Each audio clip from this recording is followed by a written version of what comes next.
குரங்கு என் பின்னாடி வந்து நிக்குது. நான் குரங்கு குஞ்சு தான் எடுத்துன்னு வந்திருக்குது, ஏதோ ஊட்டுறதுக்கு வந்துருக்குது நான் நினைச்சேன். கிங்ஃபிஷரோட குஞ்சு வேர்க்கலைய நல்லா கிரஷ் பண்ணி அது வாயில ஊட்டுது. அந்த நிகழ்ச்சி நான் பார்த்த உடனே எனக்கு மெய் சிலுத்து போச்சு. அது என்ன அழகா சார், அது வாயில போட்டு மென்னு அது வாயில ஊட்டுது சார். அது இங்கதான் ஃபீட் பண்றாங்கன்றது ஏற்கனவே பார்த்திருக்கா?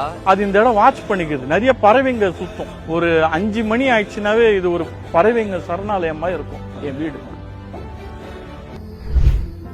எனக்கு செவுல 2 அரை அச்சமா இருந்தது. 5 அறிவு இருக்குது, நம்ம 6 அறிவுன்னு சொல்றோம். நம்ம எந்த அறிவும் யூஸ் பண்றது இல்லைன்னு அப்பதான் தெரிஞ்சது. கிளிகளுக்கு நிறைய உணவு கொடுக்குறீங்க அப்படின்றது மட்டும்தான் பொதுவா எங்களுக்கு தெரியும். அதை தாண்டி நிறைய பூனைகள் இருக்கீங்க. ஒரு 50 பூனைங்க இருக்குது.